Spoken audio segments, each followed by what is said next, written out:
रायपूर शहरात दिनांक 8 फेब्रुवारी 2026 रोजी श्री गजानन महाराजांच्या प्रकट दिनानिमित्त सर्वत्र भक्तिमय वातावरण अनुभवायला मिळाले। या पवित्र दिनानिमित्त स्थानिक भक्त संघटना व मंदिर समितीच्या वतीने विविध धार्मिक व सांस्कृतिक कार्यक्रमाचे आयोजन करण्यात आले असून शेकडो भाविकांनी उत्स्फूर्त सहभाग नोंदवला। कार्यक्रमाची सुरुवात पहाटे 5 वाजता काकड आरती व पादुका पूजनाने झाली। सकाळी 10 वाजता श्री गजानन विजय ग्रंथाचे सामूहिक पारायण व भजन संध्या पार पडली। दुपारी 12 वाजता भक्तिगीते, कीर्तन तसेच नृत्य प्रस्तुतींनी कार्यक्रमात रंग भरला। त्यानंतर भाविकांसाठी प्रसादाचे वाटप करण्यात आले। दुपारी व सायंकाळी महाप्रसादाचे आयोजन करण्यात आले आहे।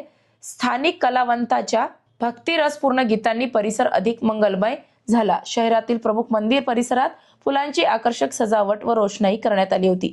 भाविकांसाठी सुंदर दर्शन व्यवस्था उपलब्ध करून देण्यात आली होती। या पवित्र दिवशी भाविकांनी शेगाव येथील श्री गजानन महाराजांच्या प्रकट दिनाची आठवण ठेवत श्रद्धेने दर्शन घेतले। स्थानिक महिला, समाजसेवक व विविध सामाजिक घटकांनी उपस्थित राहून सामाजिक एकतेचा संदेश दिला।